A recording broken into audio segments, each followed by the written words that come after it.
주제 말씀 함께 기도하겠습니다. 시작. 하나님의 친백성. 한 번 더 시작. 하나님의 친백성. 아멘. 우리 본문 말씀 디도서 2장 14절 말씀 함께 기도하겠습니다. 시작. 그가 우리를 대신하여 자신을 주심은 모든 불법에서 우리를 구속하시고 우리를 깨끗하게 하사 선한 일에 열심하는 친백성이 되게 하려 하십니다. 아멘. 친백성이란 말이 나오죠. 하나님이 우리를 친백성으로 삼으려 하신다는 말씀이 얼마나 고맙습니까? 이 친백성이란 헬라어는요, 페리우시우스란 말입니다. 이 헬라어로 페리우시우스란 말은 이 뜻은 둘러싸인 한복판에 내가 있다. 그러니까 이 친백성이란 말을 헬라어로는 페리우시우스인데 둘러싸인 한복판에 내가 있다라는 뜻이라고 해요. 다시 말씀드리면 친백성이란 하나님의 은혜와 관심과 긍휼과 돌보심과 사랑으로 둘러싸여서 그 가운데 살고 있는 사람들이 하나님의 친백성이다라는 거죠. 그러므로 우리가 하나님의 친백성인 것을 믿으시기 바랍니다. 오늘 말씀은 하나님께서 우리를 친백성으로 삼아주신 목적과 우리가 하나님의 친백성이 되는 과정에 대해서 말씀하고 있습니다.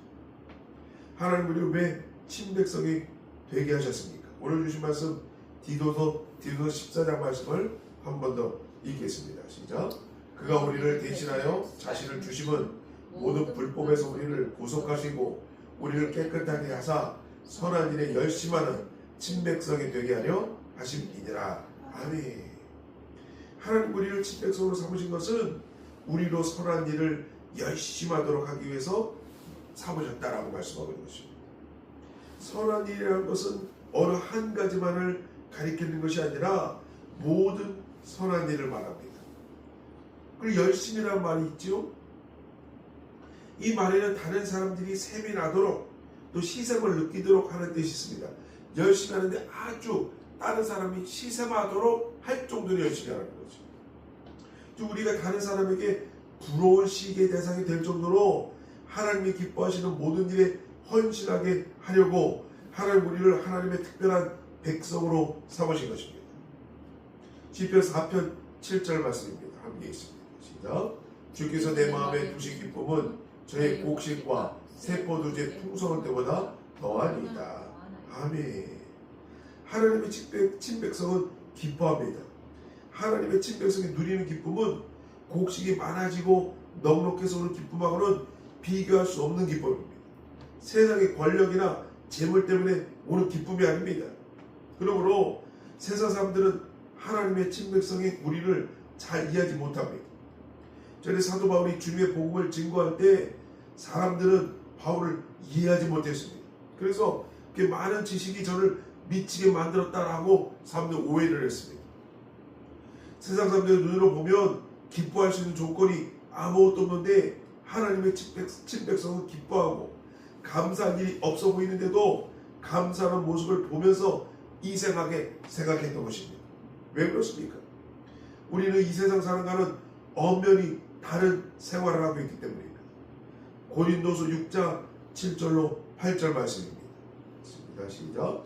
하나님의 백성은 속이는 자 같으나 참되고 무명한 자 같으나 유명한 자요 죽은 자 같으나 보라 우리가 살고 징계를 받는 자 같으나 죽임을 당하지 아니하고 근심하는 자 같으나 항상 기뻐하고 가난한 자 같으나 많은 사람을 부유하게 하고 아무것도 없는 자 같으나 모든 것을 가진 자로다. 아멘. 이것이 하나님의 백성인 거죠.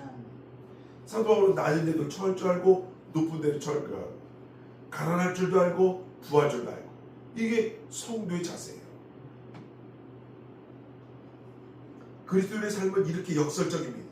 그래서 하나님의 친백성이 세상에서 많은 오해를 받습니다.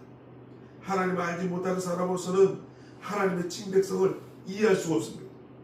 그러면 세상 사람들은 하나님의 친백성을 비웃고 욕하고 핍박합니다. 이러면 하나님의 친백성이 우리가 왜 특별합니까? 세상 사람은 육신으로 한 번만 낳았지만 우리는 영적으로 다시 태어났기 때문입니다. 하나님의 영으로 새로워진 경험이 없는 사람은 거듭나 새로워진 사람을 이해할 수가 없는 것입니다. 근데 하나님의 친백성은 특별하기 때문에 어려움을 당하지 않는다는 것이 아닙니다. 하나님의 친백성도 물 가운데로 지나가는 어려움을 겪습니다. 불 가운데로 지나가는 고통을 당하기도 합니다. 그러나 이런 고통과 시련 속에서도 하나님이 우리와 함께 하시기 때문에 물이 침몰치 못하고 불이 우리를 사르지 못하는 것입니다. 하나님은 그의 친백성을 쓰십니다. 하나님께서 우리에게 사명을 주셨고 우리를 보내시고 우리가 일하는 동안 하나님이 언제나 함께 하시는 줄 아시기 바랍니다. 대한민국이 그 산 증인이에요. 자, 지구상에서요 대한민국 같은 나라가 없어요. 1953년에 평화가 휴전이 됐죠. 그리고 지금 한 70년이 지났잖아요. 자, 70년이 지났는데 70년 만에 대한민국이 이런 나라가 됐습니다. 자, 어떤 나라가 됐느냐? 미국은요 대한민국의 반도체를 원해요. 전 세계는 대한민국의 그 만든 반도체를 바라고 있습니다. 또 대한민국은요 엄청난 경제적인 성장을 이뤘어요. 줄을 섰습니다. 예, 같이 협업하기를 원해요.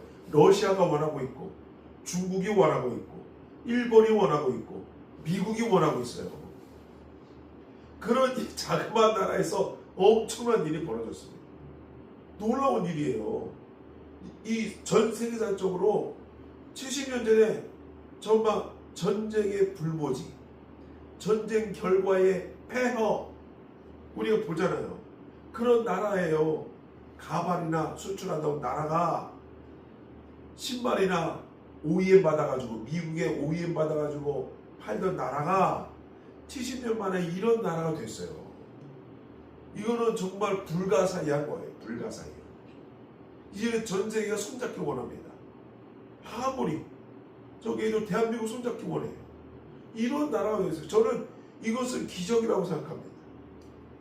그래서 물론 우리 대한민국 사람들이 똑똑하고 열심히 일을 했고 연구하고 했기 때문에 한 결과도 있지만 그 근간에는 좀 불가사의한 일이 있다라고 저는 봐요.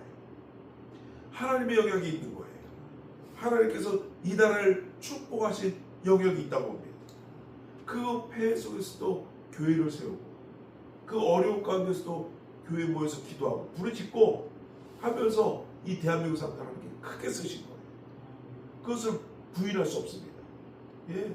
전국 방방곡곡에 교회가 세워지고 교회를 중심으로 사람들이 모이고 예배가 이루어지고 하면서 엄청난 여러분 대한민국 역사를 보면 그렇게 고속 성장을 했음에도 불구하고 구태타가 몇 번 일어났잖아요. 예. 민중의 봉기가 몇 번 일어났잖아요. 나라가 쓰러질 뻔한 일도 많았잖아요. 그리고 피 흘림이 있었잖아요. 이 나라에. 그리고 민주주의가 발전하지 못할 때도 있었어요. 근데 그 과정을 다 딛고 일어나는 거예요. 제가 지난주도 말씀드렸지만 민주화 운동이 거두된 게 아니에요. 대한민국이 2024년 12월 3일날 내란이 약 2시간 만에 끝났잖아요.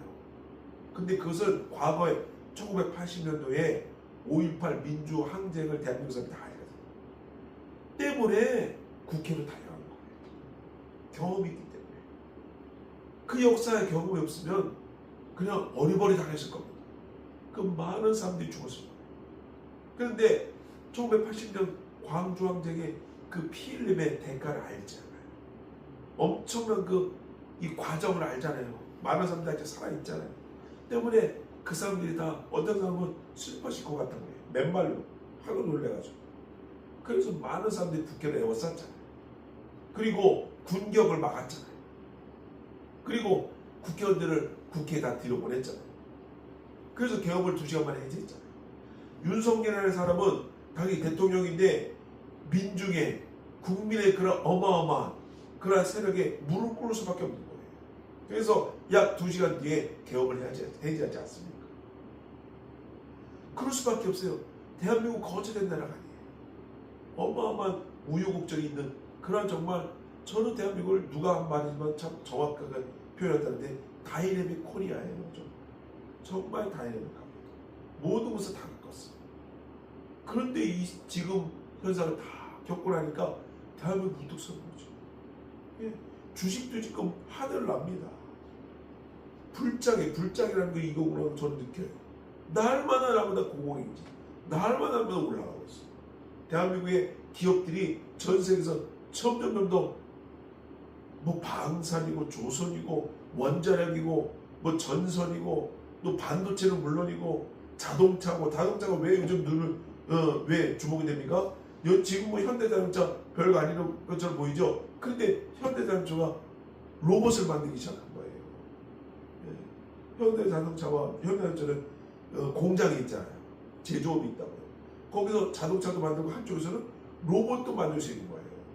거기다가 AI, 구글이라는 AI가 탑재가 되면은 정말 말 그대로 AI 로봇이 되는 거예요. 예. 그러니까 엄청난 거죠. 이게 좀 구분이라는 것도 있을 수 있고 또 그런 능력도 다 겹치면서 대한민국 빛을 쫙 내기 시작하는 거죠. 놀랍습니다. 그러니까 이 공장에 또 이 기업의 주식들이 막 하늘을 나는 거죠. 옛날에는 대한민국을 어떻게 봤느냐 사람들이 외국 사람들이 지금도 그렇게 보는 경향이 있죠. 대한민국 전쟁 중이에요. 휴전 중입니다. 북한하고 우리 대한민국 1953년 이후로 휴전 중이에요. 그러니까 사람들이 외국 사람들이 우리나라 볼 때 투자할 매력을 못 느끼는 거예요. 만약에 저 땅에 대포라도 터지고 총이라도 쏴주고 하면서 전쟁이 일어나면 투자금을 회수할 수 있을까? 투자를 못하는 거죠. 돈이 안 들어와요. 그런데 이 나라가 점점 기업 가치가 올라가고 반도체를 세계에 삼성과 SK가 뭐 60% 70%를 다 생산하고 하니까 이거는 관심을 안 가질 수가 없는 거예요. 가질 수밖에 없는 겁니다. 이 작은 나라가 어마어마한 다이나믹 코리아가 된 거예요. 그러니까 외국계 투자자들이 관심을 안 가질 수가 없고 그리고 우리나라의 즉 국방에 투자하는 돈이 북한의 GDP의 1.4배라고 합니다. 그냥 군사력에 투자하는 돈이 북한이 생산하는 생산력의 1.4배를 군사력에 투자하고 있어요. 지금 전쟁이 나면은 그냥 끝나는 겁니다. 너무 갭이 차이가 큰 거예요. 그러니까 북한도 그것을 알거든요. 전쟁을 낼 수가 없어요. 전쟁하면 자기들이 진다는 건 뻔하거든요. 전쟁은 다 돈입니다. 미사일 한 발을 쏴도 돈이고 총알 한 발을 쏴도 돈이고 대포 한 발을 쏴도 다 돈인 거예요. 다 리필해야 되기 때문에 다 돈인 거예요. 북한은 돈이 없어요. 북한은 국민들한테 줘야 될 그 다 음식을 다 돈을 바꿔가지고 다 전쟁 물자 샀습니다. 그런데 그 수십 년이 지나니까 다 녹슬어 버렸어요. 바꿀 수도 없어요.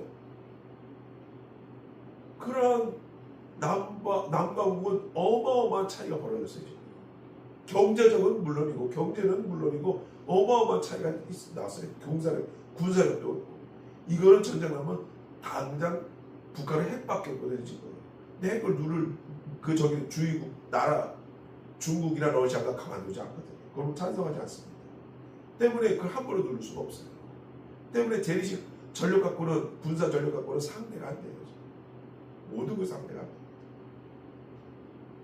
저는 그 배후에 하나님이 있다고 보는 거죠. 대한민국 수많은 교회가 하나님께 예배하고 이 나라를 살려달라고 얼마나 기도했습니까? 작년에 2025년도에 얼마나 그 많은 무효곡절을 겪으면서 기도했지 않습니까? 하나님께 우리를 살려줬다고 저는 믿습니다. 여러분 하나님의 친백성 우리가 왜 특별합니까? 세상 사람은 육신으로 한 번 낳지만 우리는 영적으로 다시 태어났기 때문입니다. 하나님의 영으로 새로워진 경험이 없는 사람은 거듭나 새로워진 사람을 이해할 수가 없는 겁니다. 하나님의 친백성은 특별하기 때문에 어려움을 당하지 않는 것이 아닙니다. 하나님의 친백성도 물 가운데로 지나가고 불 가운데로 지나는 고통을 겪기도 합니다. 그러나 이런 고통과 시련 속에서도 하나님 우리와 함께 하시기 때문에 물이 칠먹지 못하고 불이 우리를 사르지 못하는 줄 아시기 바랍니다. 우리는 하나님의 친백성이 됐고 그 친백성을 하나님이 쓰시는 줄 아시기 바랍니다. 하나님께서 우리에게 사명을 주셨고 우리를 보내시고 우리가 일하는 동안 하나님은 언제나 함께 하시면 하시기 바랍니다. 하나님께서 이 시대에 우리를 부르신 것은 실망하고 좌절한 사람에게 위로의 메시지를 전하라고, 악을 행하는 사람에게 경고의 메시지를 알리라고, 방황하는 심령들을 향하여는 초대의 메시지를 전하라고 우리를 부르신 줄 아시기 바랍니다. 하나님은 하나님의 친백성의 기도를 들으십니다. 누가복음 11장 13절 말씀입니다. 함께 있습니다. 시작.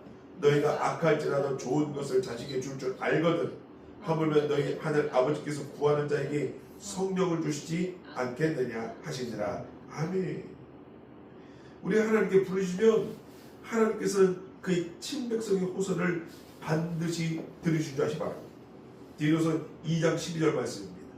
시작. 우리를 양육하시되 경건하지 않은 것과 이 세상 정욕을 다 버리고 신중함과 의로움과 경건함으로 이 세상에 살고. 아멘. 주의 재림을 기다리는 사람은 두 가지가 있습니다. 함께 있습니다. 시작. 경건치 않은 것과 이 세상 정욕을 다 버려야 합니다. 아멘. 경건하지 않은 사람은 무엇을 의미합니까?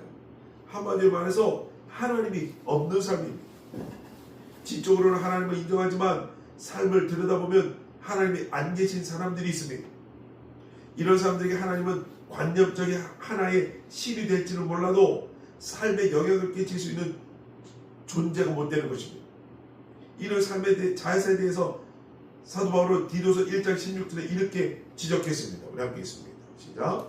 그들이 하나님을 시인하나 행위로는 부인하는 자니 가증한 자요 복종하지 아니하는 자요 모든 선한 일을 버리는 자니라. 아멘. 자신의 삶에서 하나님이 중요하지 않아도 입술로는 하나님을 인정하고 예배를 드릴 수 있는 것이 그들입니다. 저 그리스도라고 그랬죠. 성경에서는. 성경에서는요, 사단마귀도 하나님을 안다고 했어요. 사단마귀도 하나님을 알아서 두려웠다고 그랬습니다. 그들 또한 하나님을 알아요. 두 번째는요, 우리를 어떻게 살아야 되냐? 시작. 근신과 의로움과 경건을 성취하기 위해 힘씁니다. 아멘. 근신은요, 자기 자신에게 대한 덕목입니다. 의로움은요, 이웃을 향한 덕목입니다. 경건은요, 하나님에 향한 우리의 자세입니다. 근신은 나 자신, 의로움은 이웃을 위해서, 경건은 하나님을 위해서 살라는 거예요. 우리가 장차 오실 주님의 영광을 바라보고 사모한다면 우리 삶이 이 세 가지 영역에서 큰 변화가 일어나야 됩니다. 자신의 욕심을 절제하게 되고 이웃과 정직한 관계를 맺고 살게 되는 것입니다. 그리고 이런 사람은 자연히 하나님을 경외하게 되는 것입니다. 얼마나 귀하고 온전한 삶입니까? 이런 삶을 살려면 우선 하나님의 은혜로 구원을 받아야 됩니다. 내가 주님 앞에 설 때 어떤 모습일까를 생각하면서 삶을 살아야 됩니다. 디도 2장 14절 말씀입니다. 그가 우리를 대신하여 자신을 주시면 모든 불법에서 우리를 구속하시고 우리를 깨끗하게 하사 선한 일에 열심하는 친백성이 되게 하려 하시니라. 아멘. 사랑하는 성도 여러분, 우리는 하나님의 사랑과 보호와 관심을 받는 하나님의 친백성이 된 줄 아시기 바랍니다. 하나님께 우리를 친백성으로 삼으신 이유는 우리로 하여금 하나님이 기뻐하시는 일을 열심히 할 수 있도록 하기 위해서입니다. 그러므로 하나님이 기뻐하시는 일을 하려면 하나님이 기뻐하시는 인격을 가져야 됩니다. 하나님이 기뻐하시는 인격이 되어 가려면 먼저 하나님의 은혜를 깨닫고 구원을 먼저 받아야 됩니다. 그래서 그리스도의 삶의 출발점입니다. 십자가를 통한 하나님의 은혜가 내 영혼 속에 나타났다는 날이 있어야 줄 아시기 바랍니다. 하나님의 은혜가 내 안에 들어올 때 나를 변화시키는 거예요. 그래서 옛자와 새자가 변화되는 거예요. 어떤 사람은 그런 것이 있죠. 옛날에 나와 지금의 나는 정말 180도 다르다. 하나님을 만나니까 내가 핵분열된 거죠. 화학장을 일으킨 거예요. 그래서 과거의 나와 지금의 나가 완전히 바뀐 나가 되는 거죠. 과거에 그냥 육신적인 옛자는 정말 정욕이 넘치고 또 그 다음에 욕심이 가득 차 있고 그냥 욕만 떠오르는데 하나님을 만나고 화학장이 되고 성령으로부터 불살라진 나는 그것을 내려놓는 여유가 생기고 하나님 은혜에 살기를 그것만으로 만족한 삶을 살려는 만족한 마음을 가지려는 그런 삶이 된 거죠. 과거의 나와 지금의 나를 생각하면 완전히 다른 삶이 되는 거죠. 얼마나 감사합니까? 얼마나 성숙합니까? 그래서 그리스도의 삶의 출발점입니다. 십자가를 통한 하나님의 은혜가 내 영혼 속에 나타났다는 날을 있어야 줄 하시기 바랍니다. 디도서 2장 11절로 12절 말씀입니다. 읽겠습니다. 진짜 모든 사람에게 구원을 주시는 하나님의 은혜가 나타나 우리를 양육하실 때 아멘. 은혜가 우리를 양육하는 것입니다. 하나님의 은혜를 깨닫고 그 은혜에 감사하고 감격할 때 우리 신앙이 자라는 줄 아시기 바랍니다. 그러므로 내가 신앙생활을 얼마나 정상적으로 하고 있나 하는 것을 알아보려면 하나님의 은혜에 대한 감격과 감사가 생생하게 내 삶 속에 살아있는가 보면 알 수가 있는 거예요. 감사가 있고 은혜가 있으면 내가 잘 살겠구나. 성도로서 내가 잘 살겠구나. 생각하시기 바랍니다. 구원은 은혜입니다. 은혜와 선물은 비슷합니다. 우리가 구원의 선물을 받고 기뻐하면서 선물만 즐기고 그 선물을 주신 분은 잊어버리면 어떻게 되겠습니까? 왜 우리가 경건한 삶을 살아야 됩니까? 나를 구원하신 분을 만나야 되기 때문입니다. 주님이 나타나심을 사모하는 사람은 그 삶이 달라집니다. 그래서 점점 하나님이 기뻐하시는 사람, 하나님의 친백성이 되어가는 줄 아시기 바랍니다. 저와 여러분 모두 하나님의 친백성이 되시는 은혜가 함께 하시기를 축원합니다. 이 시간 함께 기도하기 원합니다. 주님, 내가 하나님의 친백성이 되기 원합니다. 하나님 은혜 가운데 감격하면서 감사하며 일생 사는 내가 되기를 원합니다. 이 대한민국 되기를 원합니다. 지켜주시니 감사합니다. 기도하시는 자 되시기 바랍니다. 주 한번 해주시고 함께 기도하시겠습니다. 주여, 주님 감사합니다.